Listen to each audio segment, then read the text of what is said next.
Magandang araw sa inyo guys. For today's video ay mag-upgrade tayo ng ginawa nating UPS battery na Life PO4 or lithium iron phosphate. So ito yung previous nating project na 12 volts 6Ah. So i-upgrade natin siya ngayon ng 12 volts 12Ah. Let's go!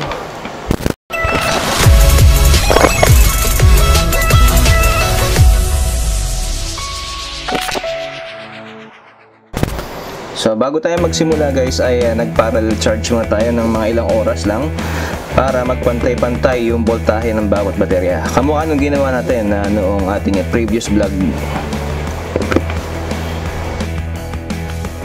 So ayan guys, na-check na natin yung voltahe ng bawat baterya. So meron itong 3.3 volts bawat cell. So next natin gagawin ay ipoforma natin ito ng 4S2P or 4 series 2 parallel. So madali lang yan. So una natin, ito ang gagawin nating main positive, and then next sa hilera nyan tanggalin natin ito. Yan.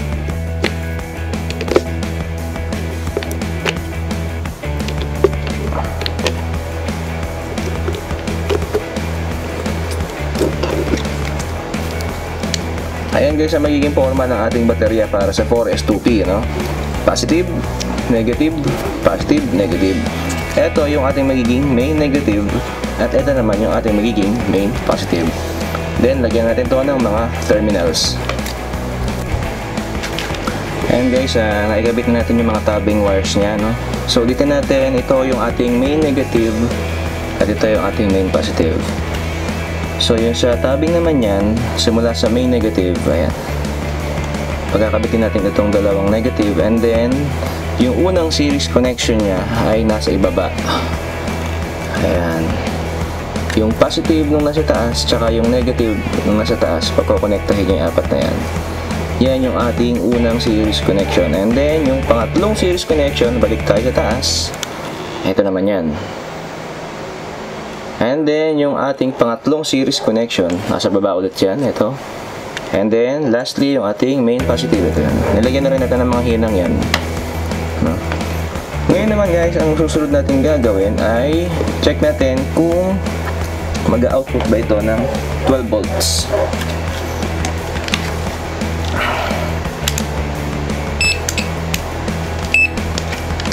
So, ito yung ating main positive.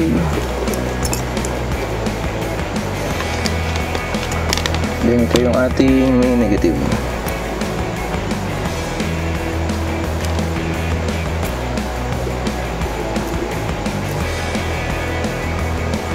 Ayan guys, yung ang kanyang output 13.3 volts. Next natin gagawin ay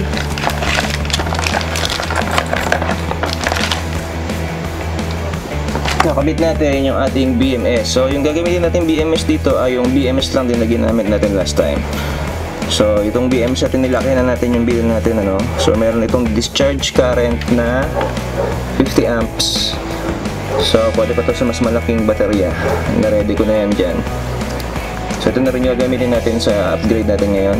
Lalagay lang natin itong kaniyang mga wires.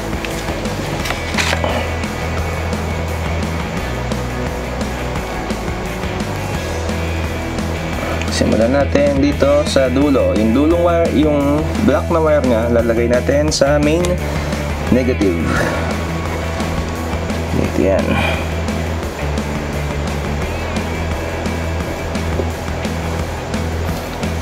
So ayan guys, nailagay na natin yung wire ng ating BMS.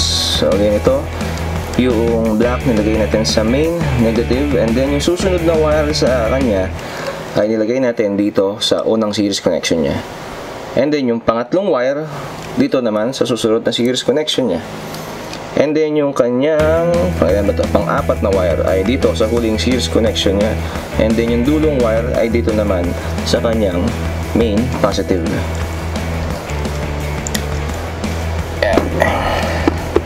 Ngayon ay i-connect na natin itong ating BMS. So, again, meron siyang dalawang negative, P negative, B negative. So, itong B negative natin na ilalagay natin dito sa ating main positive or main negative. Tanggalin lang natin ito.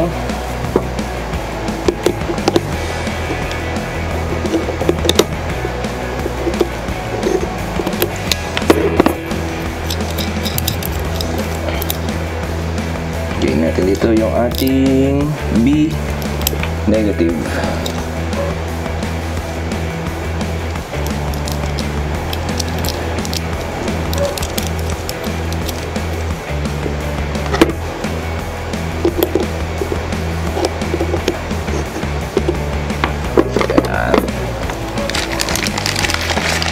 Tapos dito sa ating main positive ay maglalagay na rin tayo ng terminal.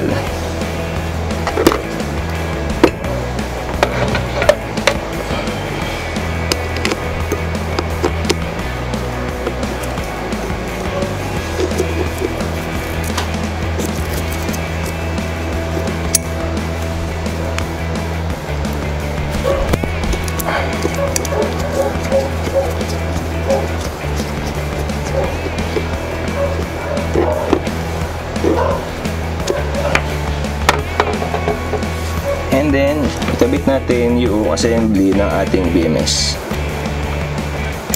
Ayan. So, pakaramdaman nyo agad yung battery nyo kung umiinit ba. Ayan. Then, check natin kung meron bang output yung ating BMS.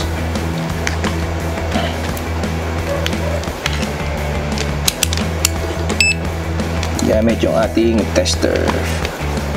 So, ito yung ating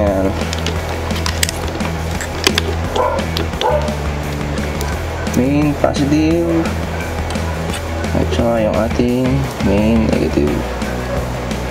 Ayan, meron siyang output na 13.31 volts. So gumagana na yung ating ginawang baterya. Time na to para ayusin yung kanyang mga wirings para mas maganda siyang tignan. Ito na guys yung ating binild na baterya. Ayan, nalagyan na natin ng tape yung mga terminals na para safe, hindi magkaroon ng shortage. Ayan, so testingin natin ngayon sa UPS natin kung gana ba siya. Yeah! Ayan! So, ating terminals. Then, dito. Then, ito naman yung ating negative. Tayo natin. Yun, mana.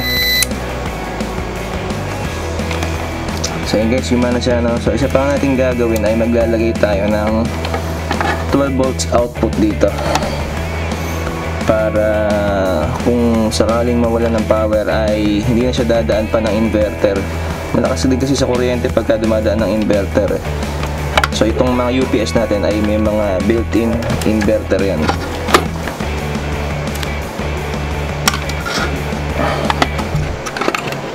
So ayan guys, since lumaki yung ating baterya, so kailangan natin magtabas dito sa loob ng ating UPS para magkasya siya.